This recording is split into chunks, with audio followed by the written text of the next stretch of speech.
Thank you very much for staying on and listening to the man who I think is doing more to impact education in London and beyond than anybody else for a long time, possibly since the great Canon Woodard and his collection of schools in the 19th century.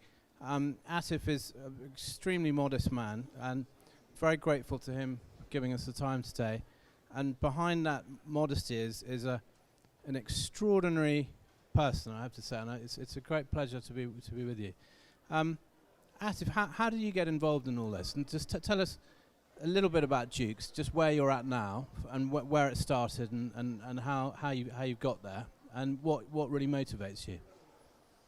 Brilliant, thank you, Charles, and thank you for that extraordinary introduction. I am very blessed and fortunate to have founded two organizations. One is Duke's Education, which have a number of stands here today in looking after children all the way from nursery to the age of 18.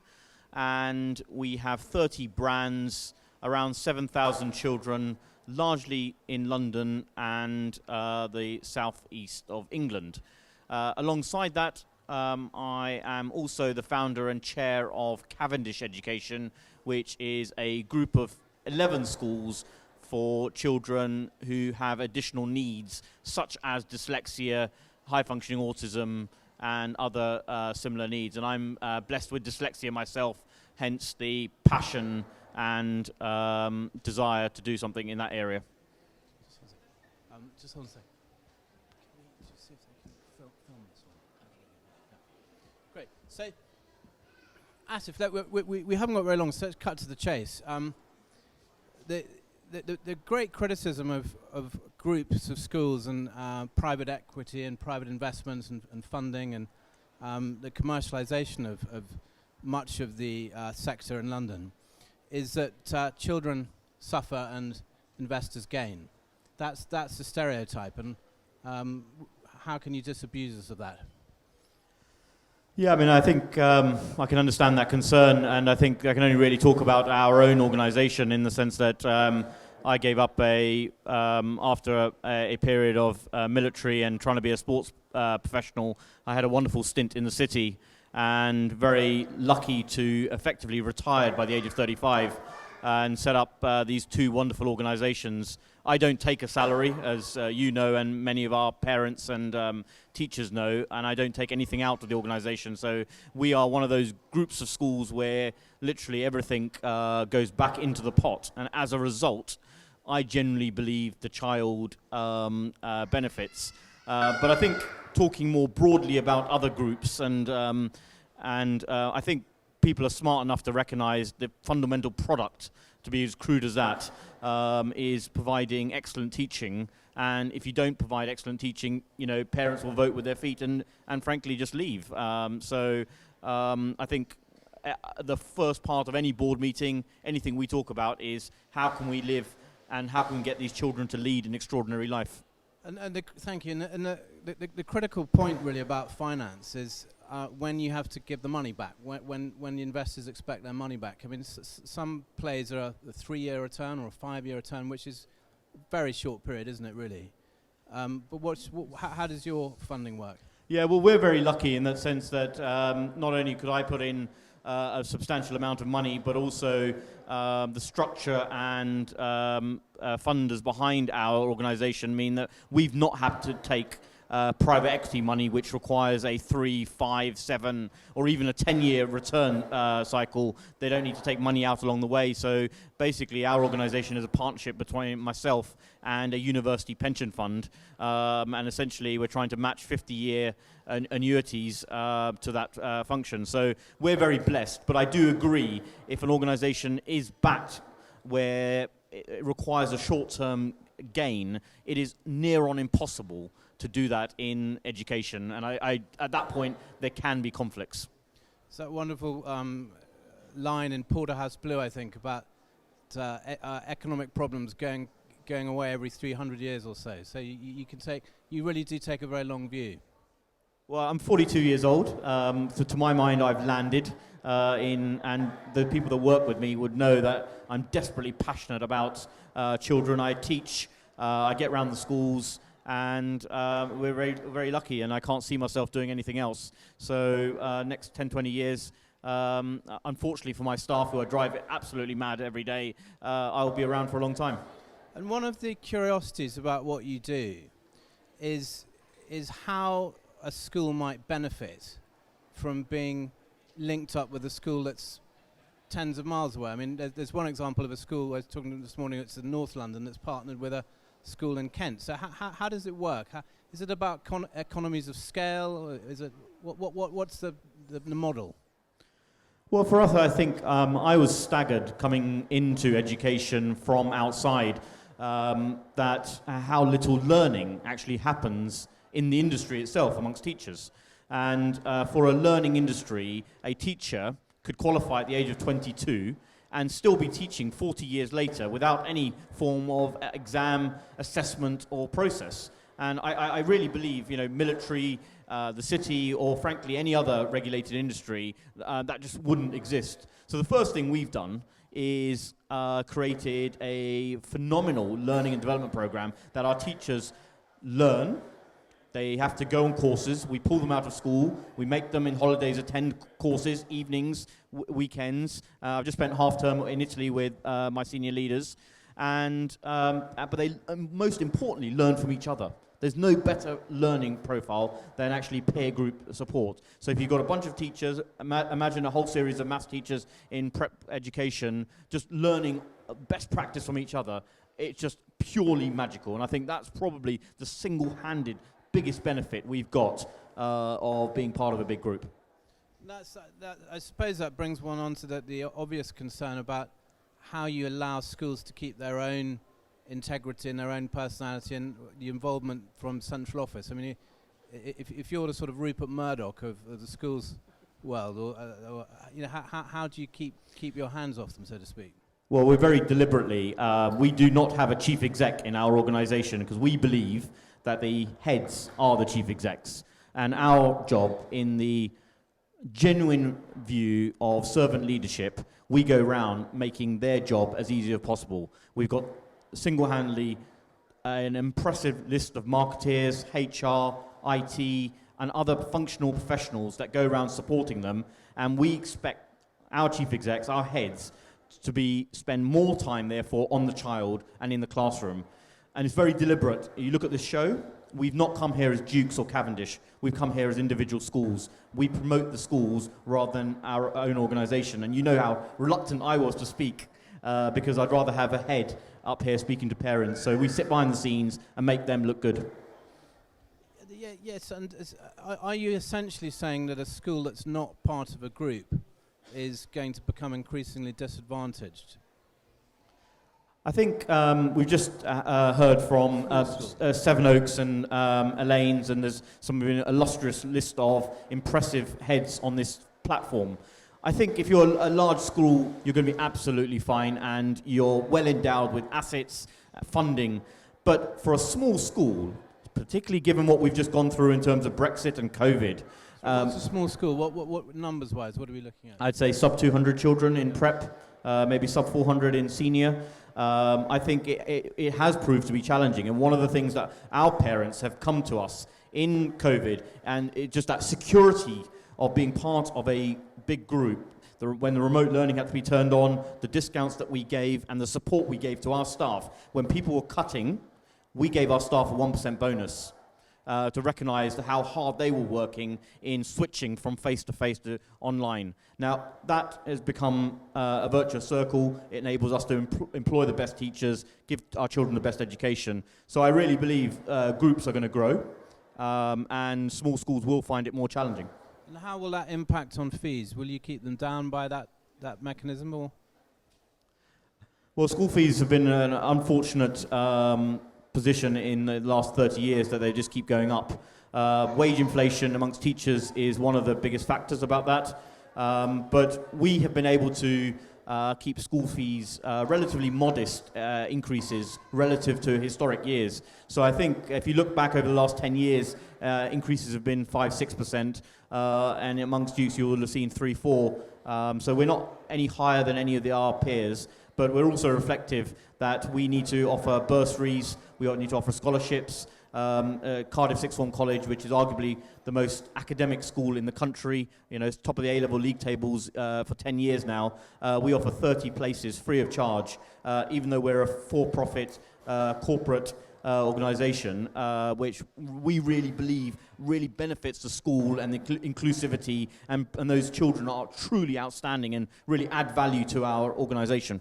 And tell us a little bit about Cavendish, because you've actually got two groups going, really, haven't you? Yeah, Cavendish is an incredible organisation, and one of those things with for children with dyslexia to high-functioning autism, it is an absolute lifesaver. And parents have come across us today, and desperate trying to get their place in. And sitting here today in any of our 11 schools in anything mature, i.e., not been open in the last year, we just do not have a place. And remote learning highlighted the need for additional help, mental health, anxiety. The assessment process now really is incredibly efficient. So if you've got those needs and you need additional help, people know about it much earlier. And as a result, I think there's a huge supply-demand imbalance, much more than anything to do with 5+ or 11+ or even getting into university. The ratios of children applying to our special needs schools versus places, it dwarfs anything that anyone on this floor has seen. So we need to open more. There needs to be more in the system, and actually we need to remove that stigma that's attached to special needs. And it's sad that the world has become incredibly snobbish about it. I'm proudly dyslexic and happily sort of campaign on that basis. So where does it all end? I mean, do you have a limit of schools, or is this is it going to be finite? Well, it doesn't need to be finite, does it? I mean, there doesn't need to be an end game to the whole thing. I mean, it's about creating a legacy. It's about, I think it's staggering that the UK is, famous for lots of things. If we were sitting on the other side of the world, education would be in the top 5. Maybe the Royal Family, Premier League, financial services would be amongst them. But when you think about educational brands, there are very few beyond Oxford and Cambridge and perhaps Eton which are globally recognised. And I think there's an opportunity to do something generally transformational for children, where we really enable them to have an extraordinary journey between nursery, prep, senior, and help them get into university. But actually, as a benefit of being part of a group, can I put on sporting, cultural, ski trips? There's a cricket tour off to Barbados where we've got a number of schools which an individual school would never been able to put together, but by being part of a group, we can make those things happen. It's very exciting. Now, tell us about your latest grand projet out in Kew. It's just a small little humble building that you've acquired. So we were very lucky to have acquired the 30 acres west of Twickenham Stadium, which is the Royal Military Music School known as Kneller Hall. And it's 130,000 square foot of buildings currently, and obviously 30 acres, which enables us and the benefit we've got through the resources of the group and talking to our parents. They felt there was a grave need for another co-educational school in West London, and over the coming years we hope to open that in September 23 initially as phase 1, with a swimming pool, performing arts theatre, sports hall, astro, but all of the academic and all the facilities that you'd expect in one of those schools that's been around for at least 300 to 500 years. And I think you are shaking up the system in a very major way. But for parents looking in the long term, but for parents who are obviously looking on a much more short-term projection, sort of 5-7 years, the obvious concern is that a new school hasn't quite sort of got through its teething problems yet. So it's difficult, isn't it, when you've got a wonderful new facility, and you're comparing that against a school that's been established for sort of hundreds of years but doesn't quite have all the bells and whistles.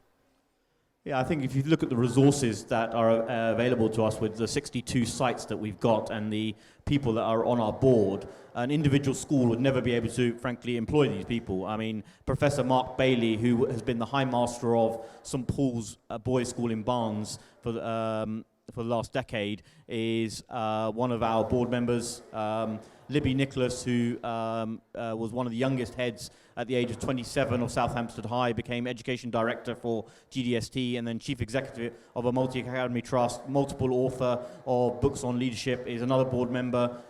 We've got people like David Goodhue, the head of Latimer, who chairs our Educational Advisory Board. I mean, the great minds and the depth of relationships and resources amongst the 8,000 parents we've got in London and around gives us a reasonable chance this project will succeed.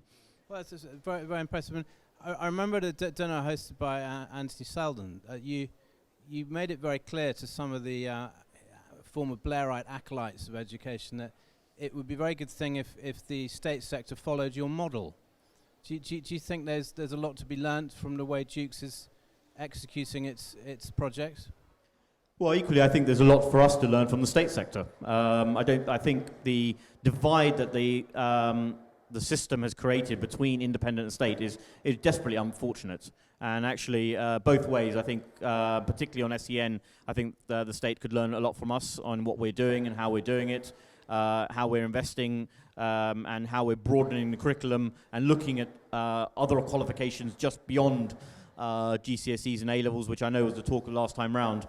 But I think there's a lot to be learnt from the state sector in terms of how they assess and how they monitor their teachers. Yeah, and it's interesting that you mentioned Mark Bailey, because in terms of St Paul's statement that it wants to become needs blind by, I think, 2050, is it much harder as a commercial organisation to raise endowments and for people to donate to you when you're actually for profit, when St Paul's obviously is a charity? It definitely is difficult to raise endowments, but through the great minds that we've got and the commercial minds that we've got, we're able to create other revenue streams which can actually generally benefit our children. You know, and we are one of the largest providers of summer schools, university entrance consulting, which we provide those services to the very best schools in this country. And we can use that income stream and we can use that engine room to help the children who are part of the Dukes and Cavendish family. So do you have a sort of aim for how many children should be on full scholarships at Duke schools by 2050? No, I think we've got to be dangerous given what's happened at COP26 and people making lots of aimless, ambitious statements. I think we have set up our own Dukes Foundation. I personally give a substantial amount of my own personal wealth to help children, and very proud of what we did in lockdown by offering a hardship fund backed by myself. But the world needs more. And I would love for our schools to be as accessible as possible to everyone. And do you think there's a crisis in independent schooling to do with contextual admissions that's going to spread down from Oxbridge to other Russell Group universities? I think the paradigms are shifting. I think as parents, ultimately, we want our children to be healthy and happy. And I think we also recognise, those of us who have been in the workplace, what it requires to get into the workplace. And I really believe in an education which prepares you for life, and the fact that this may not be the only qualification that we get, because we'll probably go into 3 to 5 careers, means that we will look at more specialist education in a greater way over the next 5 years. It's an exciting time. I don't think we're in crisis. I think we're just shifting. So you have a relatively specialist school in Hampstead, which is it was Hampstead School of Fine Arts. Could you tell us about that? Yeah, I mean, it's a great example of if you want between the ages of 14 and 19 to pursue a humanities or artistic career, not only fine arts but textile, photography, architecture, and a whole raft of other subjects are related to that. It's a wonderful place to be where everything in that college revolves around humanities and art. And therefore your peer group, the lessons, the trips are everyone who's passionate about that world, including the teachers. And it's an incredible organisation. And I'm not familiar with any independent school that does the opposite, which focuses really on STEM. Are you? And is that an ambition for you over the future?